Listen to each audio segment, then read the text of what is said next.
interruption이라고 하는 이 개입이라고 하는 뜻이 세 가지가 있어요. 세 가지는 to speaks, to break, to lend라고 하는 뜻이 있어요.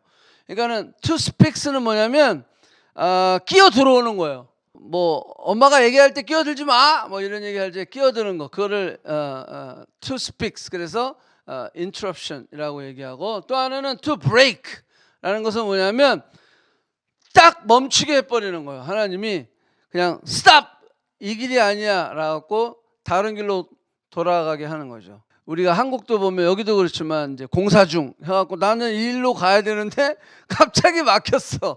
그래가지고 돌아가야 되는 거예요. 예. 그래서 막히는 것, 이것을 to break 한다 그래요. 그 다음에 세 번째는 to lend. land는 이제 임하심이에요. 딱 거기에 임하셔서 우리가 가고 있는데 확 임하셔서 혼자 가는 내가 갑자기 동료가 생기는 거예요. 주님과 같이 가는 거죠. 하나님과 함께 동행하는 삶으로 바뀌는 거예요. 우리가 예수 그리스도를 영접한 이후에 to lend, 우리 안에 interruption, 들어오셔서 우리가 나 혼자 가는 길이 아니라 이제는 주님과 함께 가는, 인간의 역사는 하나님의 주권 아래 있죠. 그냥 뭐 하나님 이렇게 내버려 주시다가 갑자기 훅 이렇게 인터럽트 하는 게 아니고, 역사는 하나님의 주권 아래 다 있어요. 그리고 나라의 흥망성쇠도, 또 왕을 세우기도 하시고 패하게도 하시고, 인간의 모든 희노애락이 다 하나님 안에 있다라는 거예요. 하나님이 다 보고 계시고 하나님이 다 이끄시고 다 하나님이 이렇게 살피시고 계시다는 거예요. 하나님의 그 authority, 하나님의 under the authority, 그 authority 안에 다 있다라고 하는 거예요. 자, 그래서 이렇게 하나님이 다 관여를 하시는데, 다 하나도 하나님 모르시는 일은 없어요. 다 있는데 이러한 흐르는 시간 속에 하나님이 직접 개입이 있어요. 탁 치고 들어오시는 하나님의 인터럽션이 있단 말이에요. 자, 요거를 한번 우리가 생각을 해보는 거예요. 우리 인생도 쭉 자라오다가 갑자기 하나님이 인터럽 하실 때가 있어요.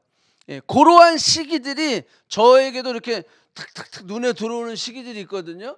하나님의 이 인터럽션, 그것을 쉽게 볼 수 있는 것은 우리의 과거죠. 과거를 이렇게 돌이켜보면, 하나님이 이때 개입하셨지, 하나님이 이때 말씀하셨지, 하나님이 이때 이렇게 나를 코칭하셨지, 그런 걸 우리가 알 수 있거든요. 항상 교회 다니고 항상 신앙생활 했는데 어느 날 뭐 집회를 통해서 탁 하나님 말씀하신 거, 그것 때문에 내가 뭔가 터닝 포인트가 되고, 그것 때문에 내가 뭔가 다시 한번 어저스트먼트 하게 되고, 다시 한번 마음 자세를 갖추게 되고, 자, 그런 시기들이 있다라고 하는 거예요. 지금 오늘 읽을 말씀 마태복음 이제 1장을 읽었는데 이것은 신약이에요. 뉴 테스트먼트. 그러면 이 뉴 테스트먼트 입장에서의 하나님의 인터럽션은 어디를 봐야 될까요? 구약을 봐야 되는 거죠. 그래서 구약 속에 어떻게 하나님이 그 역사 속에 개입하셨는지, 그리고 그 개입이 이 신약에 와서 어떻게 이루어졌는지, 그것들을 좀 오늘 한번 좀 살펴보고 다음 주에는 이제 요셉과 마리아의 이야기로 좀 넘어가려고 합니다. 자, 이 플로이드 해밀턴이라고 하는 학자는 이렇게 기독교 신앙의 기초라고 하는 책에서 이렇게 얘기했어요. 구약 성서 안에 예수님의 성취에 대한 예언이 332개가 있다.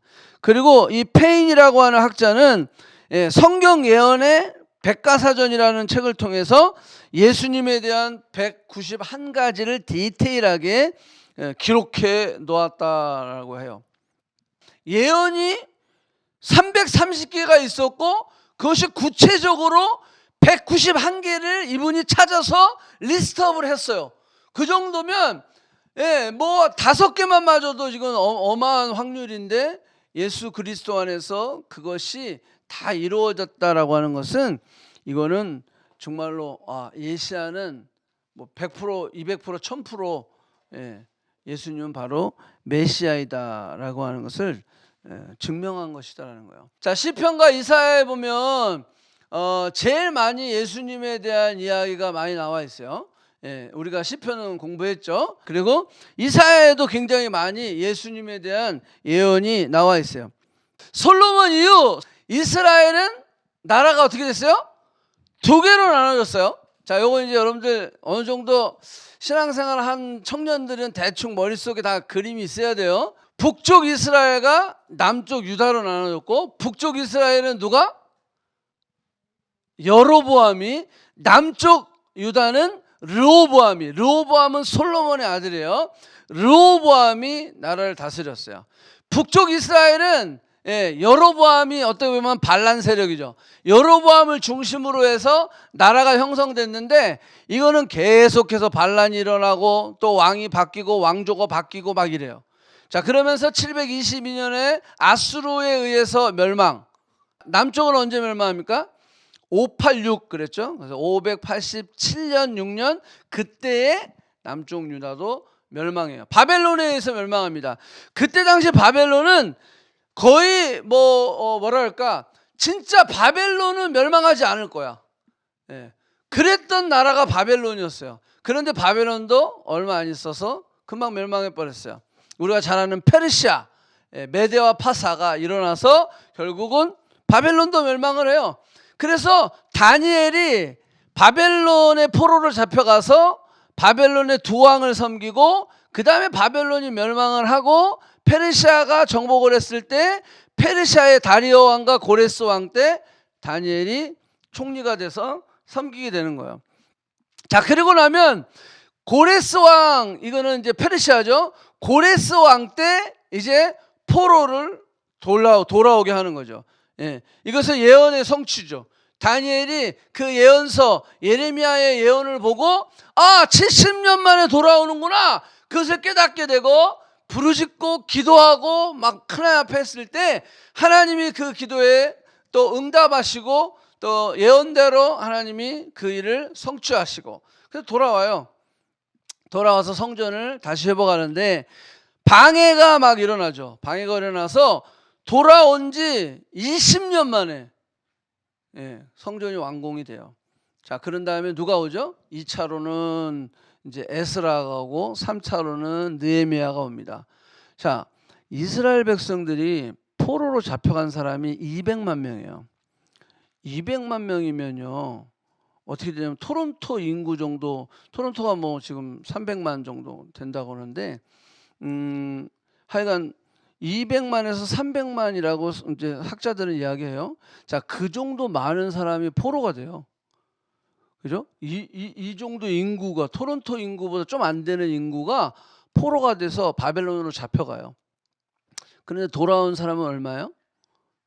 1차 때는 한 4만 9천 명 돌아와요. 그리고 2차, 3차를 겪으면서 끼케야 10만도 안 되는 사람이 돌아오게 되는 거예요. 그러니까 하나님은 이스라엘의 역사를 그 10만도 안 되는, 자, 그래서 그 인원을 가지고 하나님은 다시 이스라엘의 역사를 쓰기 시작하는 거죠. 자, 그런데 문제는 뭐냐면 이런 역사의 흐름 속에 이 나라가 제대로 세워지질 않는 거예요. 왕이 없잖아요. 그죠? 왕이 없잖아요. 누가 왕이 있어? 에스라 느헤미야가 왕이에요? 아니란 말이에요. 왕이 없는 이스라엘이에요.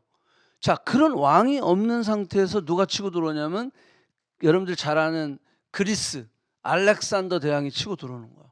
알렉산더 대왕이 치고 들어오죠. 알렉산더도 사실은 20살에 왕이 돼요. 아버지가 일찍 죽어서. 그런 다음에 왕이 돼가지고 아버지가 점령하지 못했던 페르시아, 그때 당시 페르시아라고 그랬죠. 페르시아를 점령을 하죠. 알렉산더가 점령하면서 지중해를 다 잡아먹죠. 알렉산더가 다 잡아먹는데 알렉산더도 32살에 죽어요. 그러니까 얼마 해먹지도 못하고 32살에 알렉산더는 죽는 거예요. 죽고 나니까 알렉산더 대왕의 3명의 그런 아주 메이저 장군들이 있어요. 이 장군이 나라를 3개로 쪼개 먹어요. 쪼개 먹으니까 이 지중해 옆에 조그맣게 붙어있던 이스라엘은 맨날 주인이 바뀌는 거야. 맨날 주인이 바뀌는 거야. 그래서 그리스로 인해서 점령당했다가 알렉산더가 죽고 나니까 그 신하들에 의해서 또 3개로 나눠지면서 애굽 쪽을 담당했던 왕조가 있고 아수르 쪽을 담당했던 왕조가 있는데 여기에 물려가지고 계속 처음에는 이쪽 왕조, 그 다음에 그 다음 왕조 이렇게 계속 되면서 나중에 어떻게 돼요?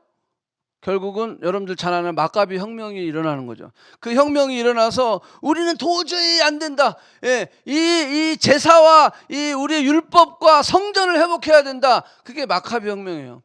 그 혁명이 막 일어나고 그렇지만 그 혁명 속에서 지들끼리 싸우는 거죠. 그래서 여러분들 잘 아시는 바리새인과 사두개파가 그때 나오는 거예요. 그때 바리새인파, 사두개파가 나와가지고 자기 우리가 원조다. 그래서 우리가 대제사장을 해먹어야 돼. 예, 막 이러면서 서로 싸우죠. 그러면서 밀리는 쪽이 로마에다가 SOS를 치는 거예요. 그래가지고 로마에 SOS를 쳐서 로마의 폼페이, 여러분 잘 알죠? 폼페이, 제너럴 폼페이가 들어오면서 BC 63년에 로마가 이제는 예루살렘을 집권하게 되는 거야. 자, 그게 63년. 그리고 예수님은 BC 3년에 오시니까. 그러니까 여러분 보세요. 그 암흑기 한 400년, 500년 기간 동안 이거는 왕도 없고 나라의 주인도 계속 바뀌고 심지어는 종교 지도자들이 바리새파, 사두개파 이러면서 내가 대제사장이야, 내가 원조야 하면서 난리 법석을 치고 그 상태에서 63년에 로마가 이제는 들어와가지고 로마의 콜로나이즈가 또 생기고 이러니 뭐 나라가 뭐 무슨 뭐 소망이 있겠어요? 예? 나라도 아니야. 또 왕도 없어. 뭐 지들이 다 기득권자래. 그리고 기득권 쟁탈전을 해. 막 싸움을 하는 거야. 예. 그러니까 헤롯 같은 놈이 하나 나타나는 거예요. 백성을 위한 정치는 하지 않아요. 그러면서 자신을 위해서 그리고 백성들을 어떻게든지 좀 편 만들기 위해서 성전을 이렇게 증축도 하고 하지만 완성도 못하죠. 네, 마음이 없으니까. 그런 상태가 400~500년간 암흑기로서 계속 지속됐던 거예요.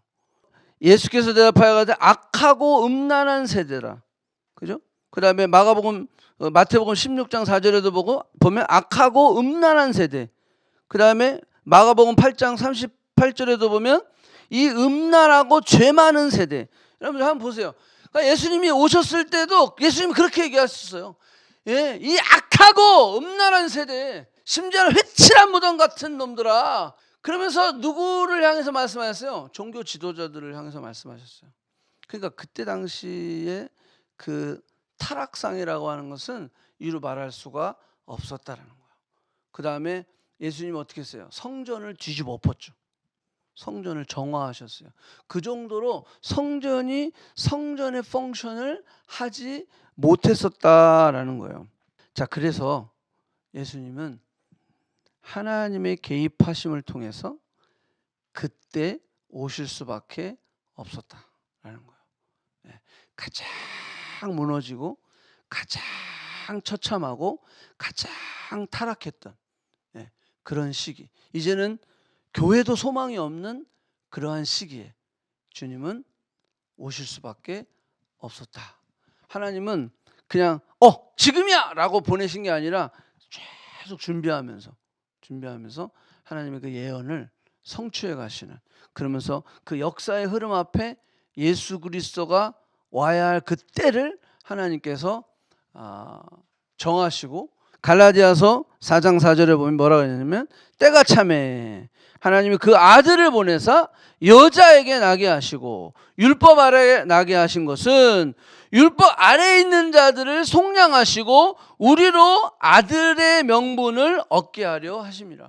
우리가 하나님의 자녀 되게 하시려고 하나님은 때가 참에 the time had fulfillment 채워졌다라는 거예요. fully. 그때 하나님이 God sent His Son 오게 하셨다라는 거예요. 그래서 왜 이때입니까? 우리는 이런 퀘션을 많이 가지고 성경학자들이 공부를 하지만 그때일 수밖에 없었다라는 거예요. 그리고 하나님의 때는 정확하게 하나님이 늦지도 않고 빠르지도 않는 정확한 아주 꽉 찼을 때 하나님은 예수 그리스도를 보내셨다라고 하는 거예요. 자, 여러 가지 해석은 영적으로 그랬던 부분도 있지만 또 하나는 뭐가 있냐면 제일 많이 커먼리 얘기하는 거. 왜 그때입니까? 해피름은 왜 그때입니까? 라고 했을 때 로마의 집권 아래 있을 때, 즉 로마는 그때 당시에 가장 높은 시저는 곧 하나님이시다. Caesar is God. 하나님이다라고 이야기할 정도로 가장 인간의 교만의 극치였을 때가 그때였다라는 거예요. 그리고 교만의 극치였을 때가 또 하나 있었는데 이때가 언제냐면 에집트 페로가 그때는 뭐라냐면 하나님이다 라고 했을 때, 자, 그 페로와 로마는 같은 맥락 안에서 이스라엘 백성들을 그 페로의 손에서 출애굽하셨던 것처럼 로마의 가장 그 인간의 교만의 극치였을 때 예수님이 오셔서 인류를 구원하시는, 인류를 엑소독스하는 그러한 상징적 의미로 그때 오셨을 것이다. 예수님 당시에는 로마가 이미 다 정복을 끝냈어요. 그리고 중간중간 밀란이 일어나는 것들만 막고 있었어요. 그러니까 사실은 정복이 끝난 상태이기 때문에 이제는 나라가 정리된 상태거든요. 그렇기 때문에 여행이 쉬웠어요. 그래서 바울도 뭐 1차, 2차, 3차 막 여행을 열심히 다 갔어요. 가고 싶은 데는 다 갈 수 있었어요. 이스라엘 백성들도 그 로마가 다 집권하고 있었기 때문에 에베소, 빌립보, 뭐 데살로니아, 두아디라, 사대 뭐 다 갈 수 있었어요. 그러니까 여행이 자유로웠다라는 거예요. 만약에 전쟁 시였다면 그게 가능했겠습니까? 안 되죠. 그러니까 주님이 오셨던 그 시기가 바로 그런 시기였다. 그래서 딱 라이트 타임이었다. 그 다음에 또 하나는 언어가 다 그릭을 썼거든요. 그릭을 쓰다 보니까 이게 어디를 가든지 다 그릭을 하면 되는 거야. 그 그리스어를 그 그릭을 하면 어디든지 다 갈 수 있는 거야. 그러니까 이 언어의 통일, 그것으로 인해서 복음이 흩어지기가 용이했다. 자, 이런 그런 어떤 분석을 하는 것들을 우리가 볼 수가 있어요. 자, 조금 더 들어가 보면 자, 이런 어떤 정치적, 문화적, 종교적 뭐 이런 어떤 상황적인 건 빼고 조금 더 들어가 보면 하나님은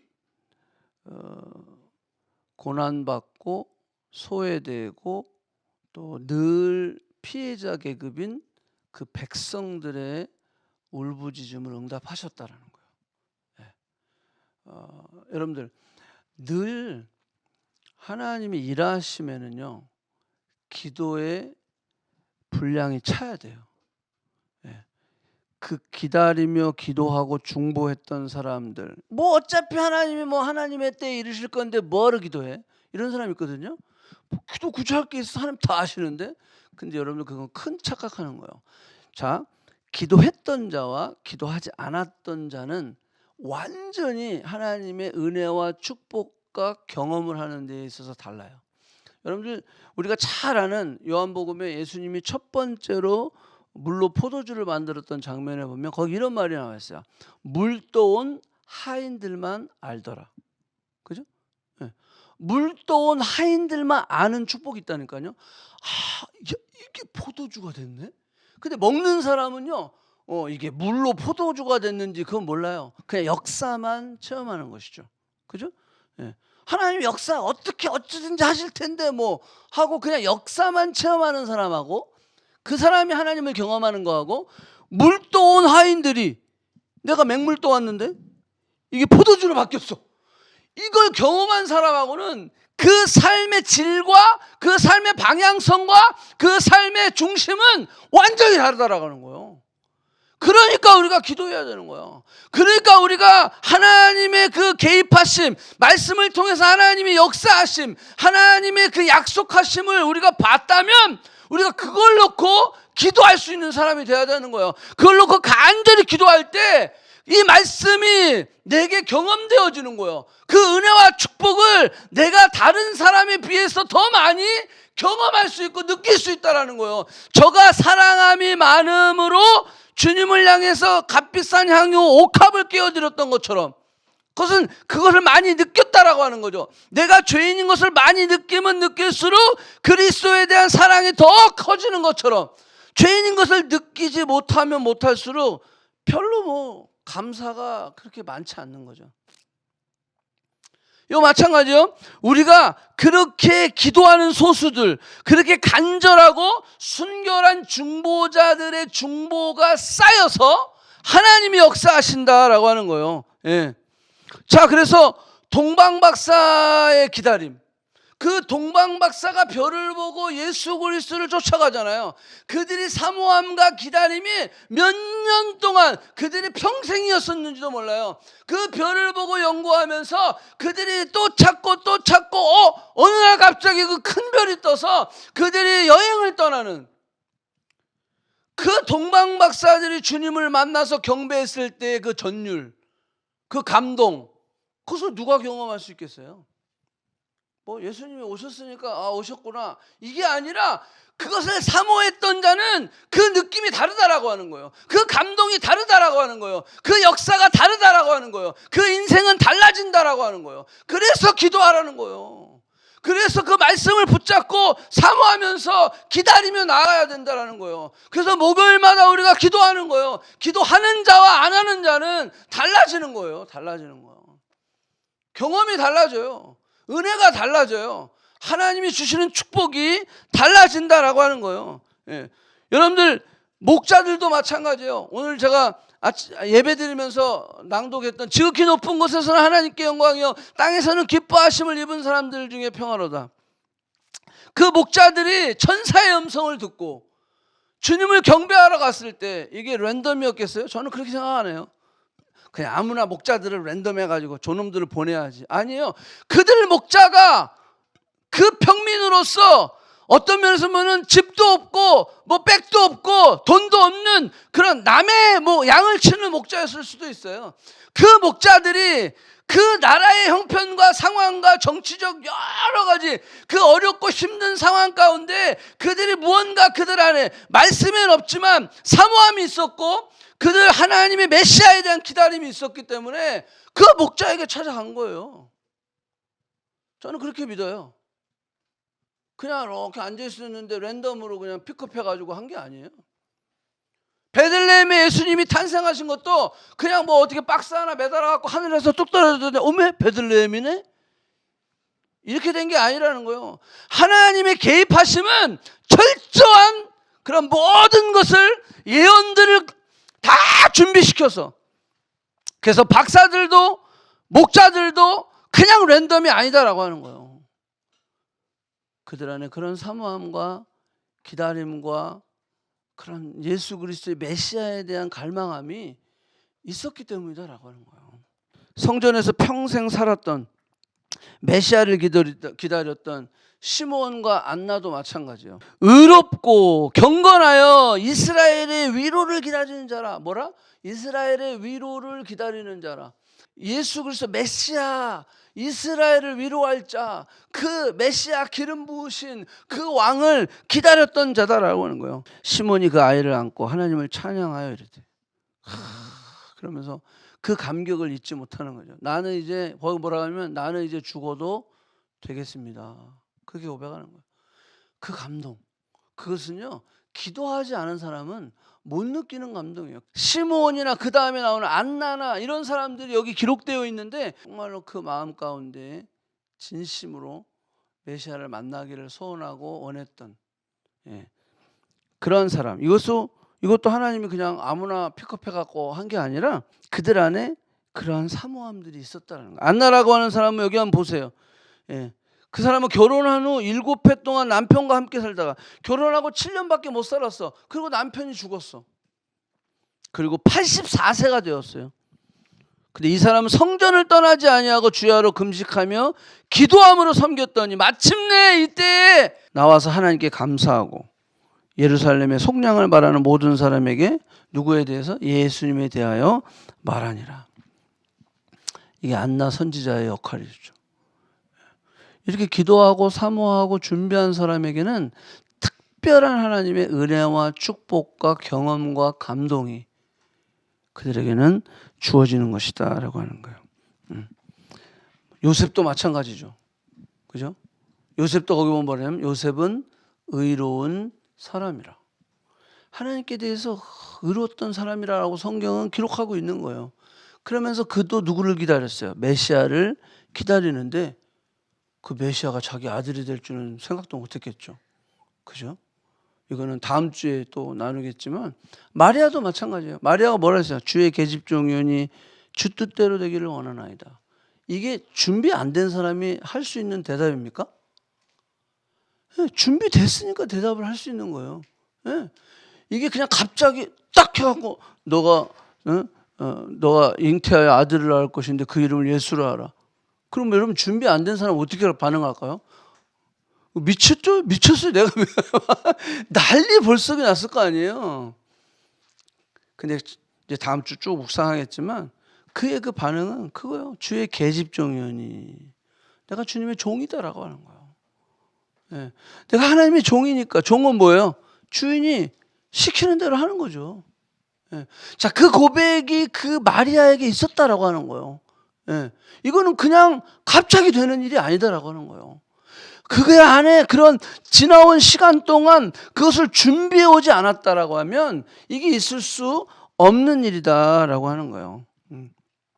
자, 누가복음 2장에 보면 그때 가이사 아구스도가 영을 내려 천하로 다 호적하게 했어요.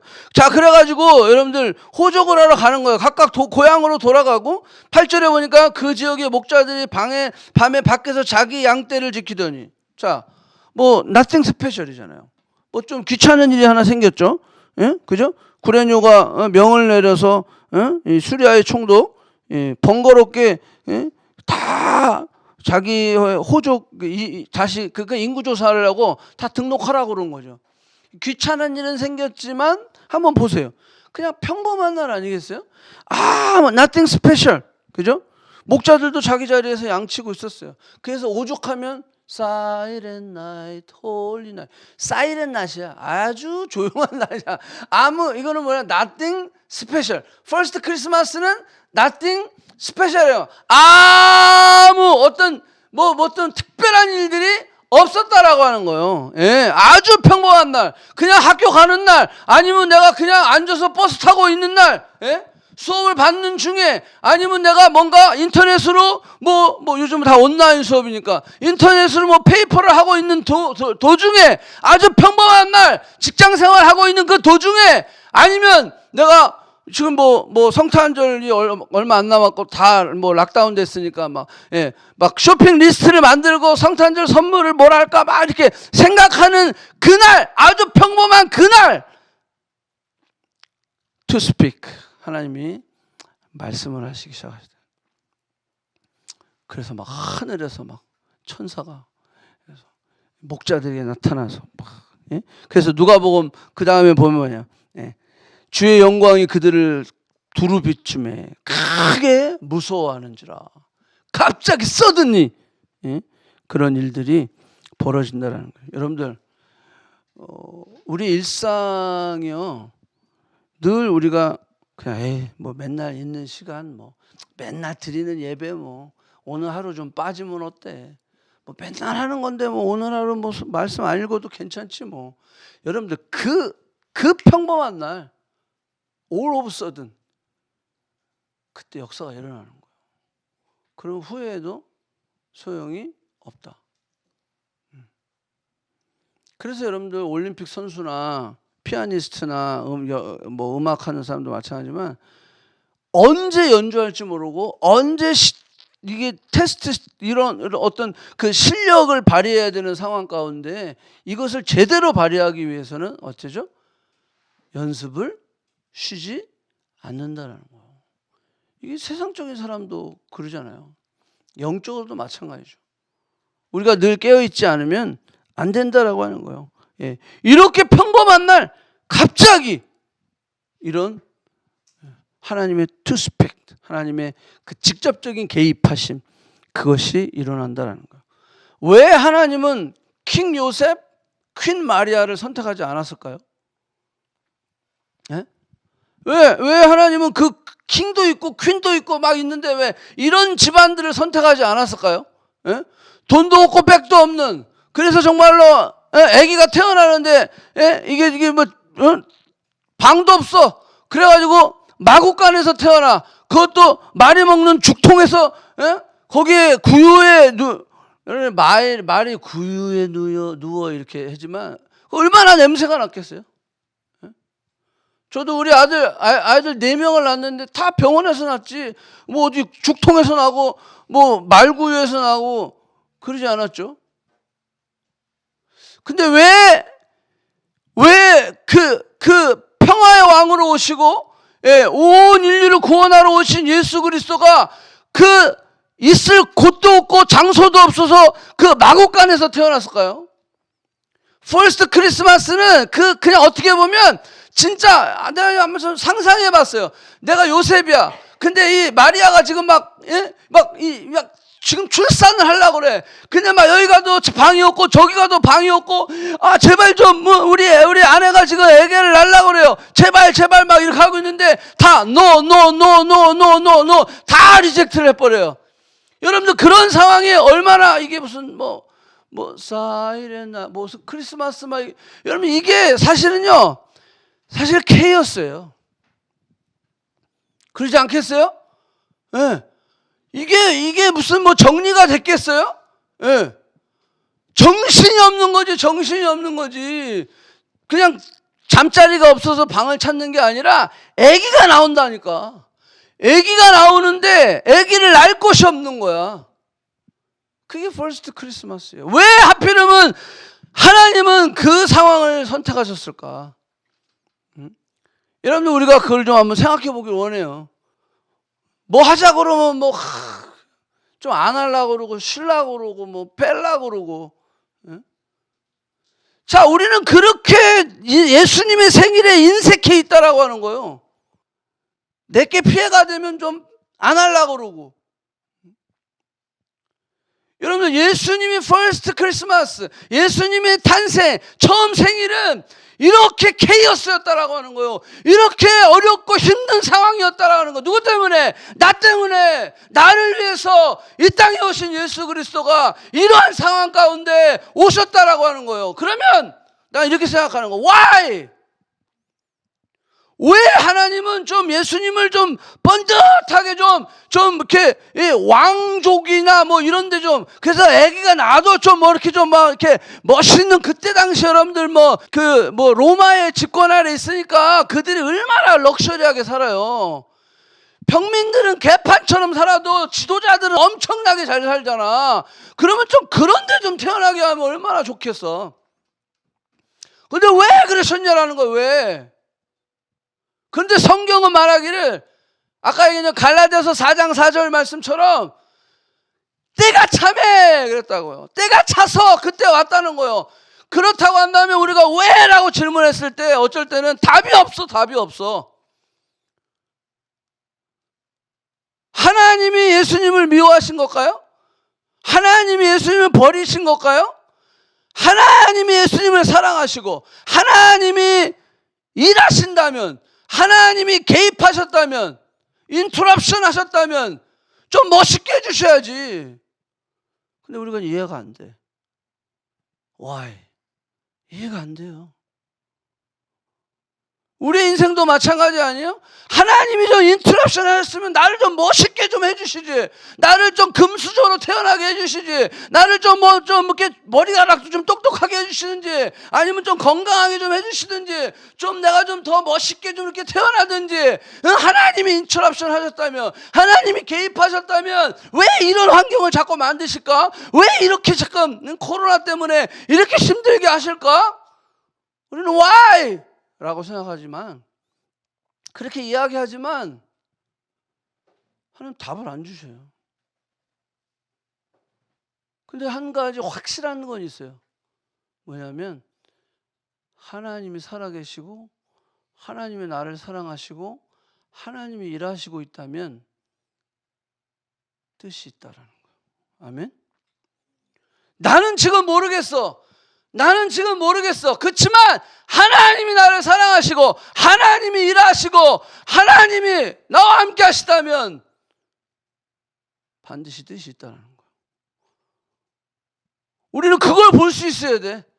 그걸 봐야지. 저놈 때문이야, 쟤 때문이야, 이런 문제 때문이야, 이것 때문이야. 여러분들 그렇게 되면 우리는 컨텍스트를 잃어버리는 거예요.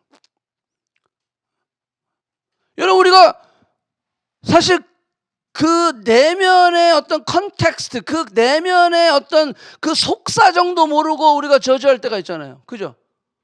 그럴 때 있어요. 어떤 교회 공동체 안에서도 쟤는 왜 저래? 맨날 쟤는 저래. 근데 걔 속사정을 네가 아냐고. 모르잖아요. 모르면서 우리가 판단할 수 있다는 거예요. 그 속사정을 모르고 내가 하나님의 개입하심을 판단할 수 있다는 거예요. 우리가 하나님을 다 이해할 수 없죠. 그래서 우리가 하나님께서 이런 상황을 허락하신 건 내가 도대체 설명이 안 되는데, 그럼에도 불구하고 하나님의 뜻이 있겠죠. 그리고 믿음으로 포기하지 않고 도망가지 않고 피하지 않고 그 상황을 뚫고 나간다면 거기에는 하나님의 분명한 은혜와 축복과 경험을 하게 된다는 거예요. 아멘? 네. 그게 있다라는 거예요. 하나님의 그 섭리가 있다라고 하는 거예요. 우리는 그걸 볼 수 있어야 돼. 그걸 볼 수 있어야 돼. 자, 조금 더 큰 그림으로 한번 볼게요. 하나님이 최초의 개입이 언제였을까요? 하나님의 interruption, first interruption이 뭔 것 같아요? 창세기로 가야죠. 창세기에 하나님이 온 천지를 만드셨어. 온 세상 천지 창조. 그건 인터럽션이 아니에요. 그건 하나님의 플랜이고 계획이에요. 뭘 위한? 인간을 만들기 위해서 하나님께서, 왜? 제가 목요일날 얘기했어요. 이 삼위의 하나님이 정말로 사랑, 퍼펙트 러브의 모델이에요. 어느 누구도 자기 중심이 없어. 어느 누구도 서로가 중심이야. 그러면서 이 사랑, God is love, 그 사랑 자체이신 하나님. 그래서 이 사랑이 너무 충만하니까, 너무 풍성하니까, 이 사랑이 넘치면 어디로 올라가? 사랑은 반드시 흘러가게 되어 있다고 그랬어요. 나에게 머무르지 않아요. 이 공동체에서 머물러서 흘러가게 되어 있어요. 흘러가서 사람을 만드신 거예요. 그래서 이 사람으로 하여금 이 하나님의 사랑의 풍성함에 거하며 행복할 수 있도록 만드시기 위하여 사람을 만드셨어요. 예. 그래서 사람을 만드셔서 이 에덴 동산의 모든 풍성함을 누리게 했다고. 예. 그러면서 하나님은 나는 신이니까 너는 내 시킨 대로 해. 그게 아니라 같이 교제하는. 왜? 그 사랑이 흘러갈 수 있도록. 근데 뭐가 들어왔어요? 죄가 들어왔잖아요. 죄는 뭐죠? 하나님을 하나님으로 인정하지 않는 거죠. 내가 중심이 되는 거예요. 내가 주인이 되는 거예요. 내가 법이 되는 거예요. 예. 여러분, 하나님이 에덴 동산을 만드셔서 선악과를 따먹지 말라 그랬어. 그게 왜 따먹지 말라 그랬을까? 그거 먹으면 진짜 죽은가? 그게 독이 있었을까? 그게 아니에요. 그걸 따먹지 말라는 이유는 그 하나님의 마음은 뭐냐면, 네가 저것을 기억하고 저거 따먹지 말아야지. 저거 따먹지 말아야지. 저건 따먹지 말라 그랬지. 그리고 딴 건 다 해도 돼. 저거 보면 저거 따먹지 말아야지. 그 말은 뭐냐면, 하나님의 말씀에 내가 순종할 때에 내가 하나님이 나의 중심이 된다라고 하는 거예요. 예. 그것을 따먹지 말아야지. 그 순종할 때에 하나님을 하나님 되게 인정하는 삶, 그것만 네가 지켜야 돼. 네 중심이 내가 됐을 때 너는 진짜 행복이 되는 거야. 근데 그 중심이 하나님에서 너 자신으로 바뀌면 불행이 들어오기 시작해. 그래서 그 선악과를 따먹지 말라고 그랬는데 사단은 뭐라고 했냐면, 그게 아니야. 너가 하나님처럼 될까봐 그랬던 거야 라고 하면서 뭘 잊어버리겠어요? 하나님의 컨텍스트를 잃어버리게 만든 거야. 그 뜻이 아니었잖아. 근데 그 뜻이 사단은 그것을 싹 뒤로 해버리고 따먹지 말라. 하나님이 그럼 너를 사랑한 게 아니네. 이렇게 되는 거야. 여러분들, 우리가 연인끼리 싸울 때도요, 어떨 때는 싸우다 보면 핵심을 놓칠 때가 있어요. 우리가 왜 싸웠지? 그럴 때가 있어요. 그게 사단이 역사하는 거예요. 전혀 딴 거 갖고 싸우고 있어. 시작은 그게 아니었는데, 예, 그러면 이제 나중엔 자존심 싸움으로 가는 거야. 막 이래. 그러면 답이 없는 거야. 답이 없는 거야. 사단은요, 그렇게 해서 사람을 나누게 만드는 거예요. 자기 중심으로 확 돌려버리게 만드는 거예요. 예. 그래서 하나님이 결국 어떻게 돼요? 그 에덴 동산에서 결국은 인간이 죄로 인하여서 하나님을 하나님 자리에 놓지 아니하고 자신을 하나님의 자리에 놨단 말이야. 내가 법이 됐다라는 거야. 내가 중심이 됐다라고 하는 거예요. 예. 그래서 저주를 받죠. 여러분들, 저주는 퍼니시먼트지만 퍼니시먼트로 끝나는 게 아니에요. 여러분들, 저주를 잘 보시면 무슨 뉘앙스냐면, 너희들이 나를 내려놓고 네가 나의 자리에 올라간 것을 돌이켜야 된다라고 말씀하시는 거예요. 그래서 go back to me, 다시 돌아오게 만드시기 위해서 저주를 주신 거예요. 그 상징적인 걸로 하나님이 가죽옷을 입혀주셨잖아요. 가죽옷을 입혀주셨어요. 여러분들, 가죽옷을 입혀주셨는데 인간은 퍼니시먼트를 퍼니시먼트로 그냥 끝낸 거야. 자, 그게 문제가 돼요. 여러분, 부모가 자식을 때려요. 퍼니시먼트죠. 근데 뭐 하라고 때리죠? 부모의 마음을 알고 네가 바르게 살게 하기 위해서 때리는 거죠. 맞죠? 하나님이 컬스를 했어요. 왜 컬스를 했을까요? 다시 제자리로 돌아오라고 컬스를 한 거예요. 맞죠? 근데 우리는 그걸 놓치고 있다는 거예요. 그럼 컬스는 컬스로 끝나는 거야. 하나님이 나를 버리셨어.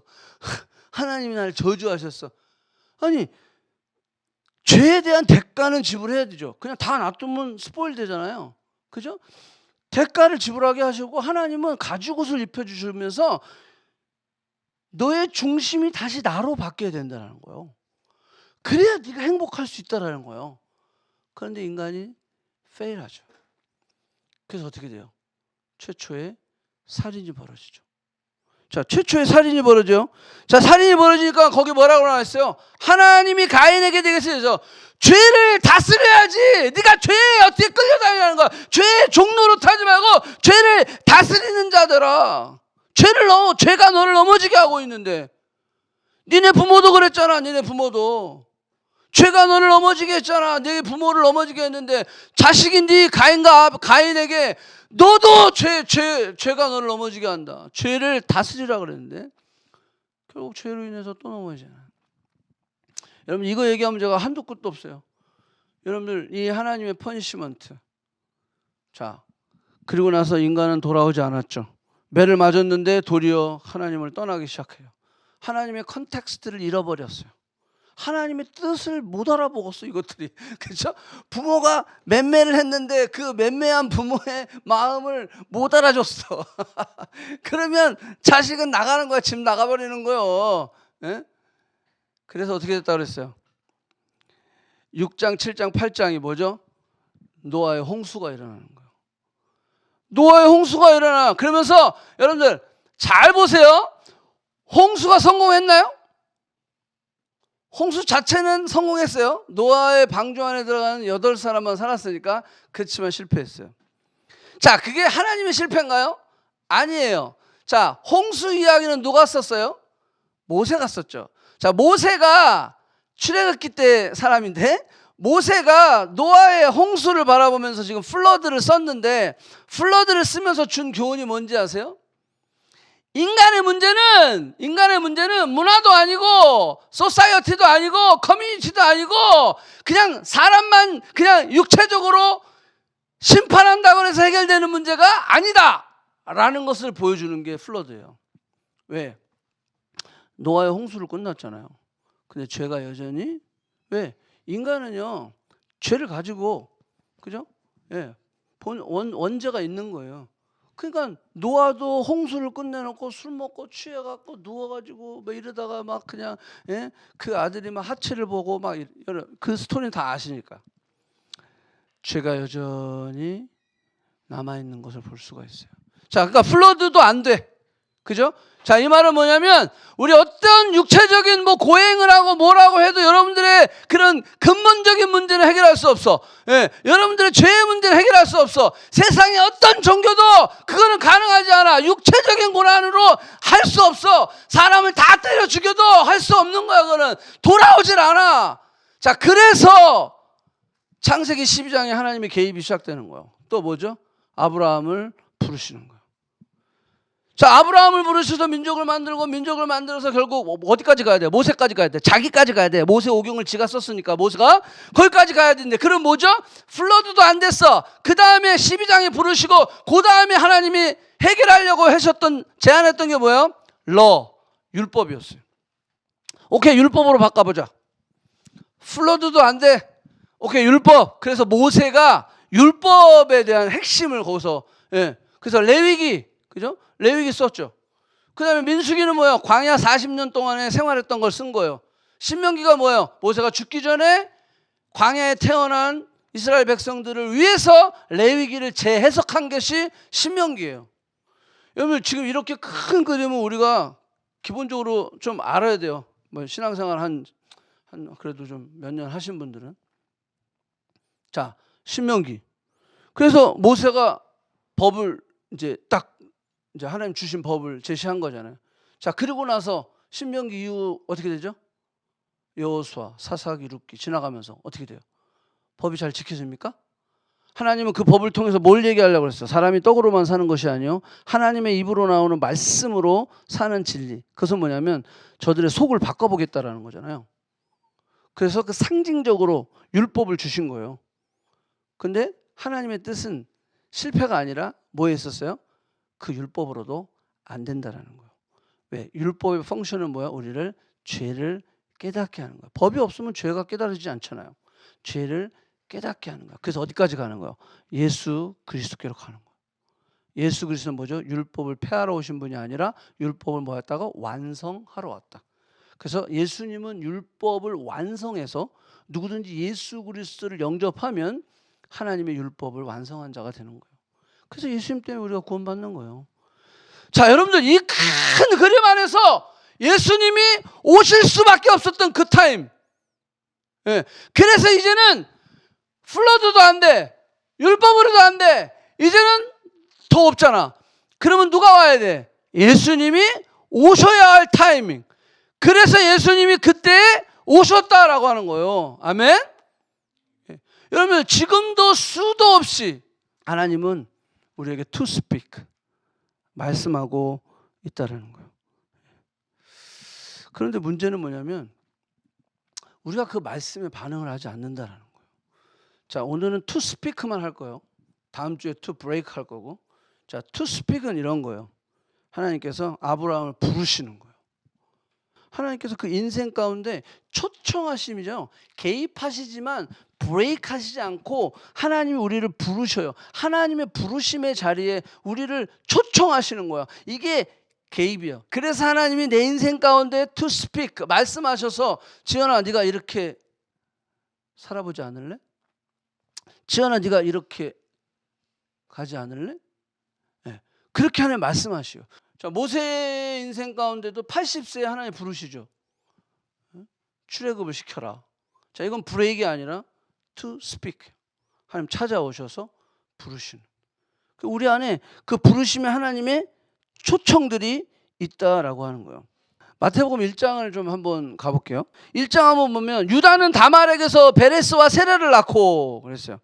여러분, 다말은요 유다의 며느리예요. 아니 어떻게 이런 족보가 다 있을 수가 있어요? 또 살몬은 라합에게서 보아스를 낳고 그랬어요. 5절에 보니까 여러분, 살몬은 라합에서 보아스를 낳고, 라합이 누굽니까? 여리고 성 안에 있었던 기생이에요. 기생. 아니 어떻게 이런 사람이 예수님 족보에 오를 수가 있죠? 보아스는 룻에게서 오벳을 낳고 그랬어요. 이 룻이 누굽니까? 이방 여인, 모압 여인이에요. 모압 여인. 우상을 숭배하던 모압 여인이에요. 근데 어떻게 이런 족보가 예수님의 족보에 들어올 수 있습니까?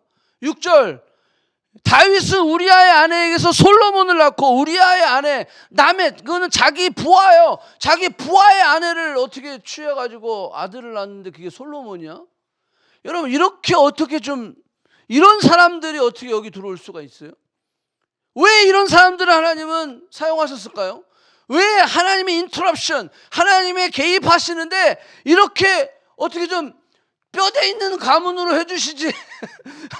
이렇게 부끄러운 족보. 여러분 마태복음을 기록한 마태의 의도가 뭘까요? 지금 여러분 잠깐 보세요. 이 족보 뒤에 바로 나오는 게 예수님 출생이에요. 출생. 그러니까 예수님 출생을 이야기하는데 출생의 케이오스를 이야기하는데 그 앞에 그 예수님의 지니얼러지, 예수님의 가계의 이 케이오스, 이 개판을 또 얘기하는 거야.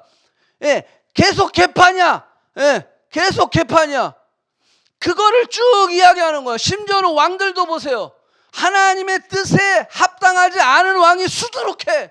그리고 요아스 뒤에는 왕도 없어. 아예 다윗에게 약속하신 게 뭐야? 너에게 왕위가 끊어지지 않게 하겠다. 그래서 그 끊어지지 않음을 통해서 누구까지 가는 거예요?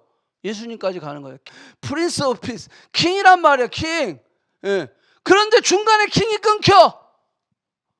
그러한 족보를 그대로 이 마태가 우리에게 보여준 이유가 뭘까요? 이렇게 평범한 사람을 하나님 부르신다는 거예요. 내가 생각해도 나는 할 수 있는 게 없는 것 같아. 나는 뭐 실력도 안 되고 시간도 안 되고 뭐 돈도 없고 백도 없고 뭐 달란트도 없고. 여러분들 하나님은요 이러한 족보를 통해서 우리에게 말씀하시고 싶은 건 뭐냐면 우리를 하나님께서 부르시고 계시다는 거예요. 저와 여러분 같은 평범한 사람을 하나님은 부르시고 있다는 거예요. 여러분 우리가 그걸 깨달아야 돼. 왜 자꾸 딴 사람을 봐요? 누가 하겠지? 아니요. 나를 불러주세요. 하나님 내가 하겠습니다. 하나님 내가 주의 킹덤을 위하여 하나님의 킹덤을 위하여 내가 쓰임받는 사람이 되겠습니다. 우리가 이렇게 나아갈 수 있는 사람이 돼야 된다라고 하는 거예요. 하나님이 왜 우리같이 연약한 사람들 부족하고 막 허물 많은 사람을 쓰시는지 아세요? 그 이유는 그 우리의 약함을 통하여 하나님의 하나님 되심을 드러내게 하시기 위하여고. 두 번째는 뭔지 아세요? 우리의 그 약함 때문에 우리는 더 누구를 의지하게 되죠? 하나님을 의지하게 하려고 하는 거예요. 등 따시고 배부른 사람은 하나님 의지 안 해요. 자신이 겸손하고 자신이 그 약하고 부족하다라는 걸 느끼지 않는 사람, 나는 뭐 나 이대로 I'm fine, 이런 사람은 하나님 의지하지 않는다니까요. 그러니까 연약하고 약하고 부족한 사람들을 써서 전적으로 하나님을 의지하게 하려고 하는 거예요. 그리고 하나님의 하나님 되심을 드러나게 하시려고 하는 거예요. 갈멜산성에서 엘리야가 막 얘기하잖아요. 하나님 불을 내려주셔서 저들로 하여금 하나님이 하나님 되심을 알게 하여 주시옵소서. 아멘. 저는 그렇게 기도하는 거예요. 하나님, 우리 커넥트 교회 성도들이 하나님 그 인생 가운데 불을 내려주셔서 하나님 to speak 말씀하셔서 저들의 인생 가운데 하나님이 하나님이 되심을 알게 하여 주시옵소서. 하나님 지금도 일하고 계십니다. 지금도 하나님은 우리에게 말씀하고 계세요. 여러분들 최근에 한번 생각해 보세요. 내게 하나님 주신 말씀 가운데 계속 걸리는 게 뭐가 있나? 하나님 나를 자꾸 부르시는데 내가 그 부르심에 아직도 반응하지 못하고 있는 것이 무엇이 있나?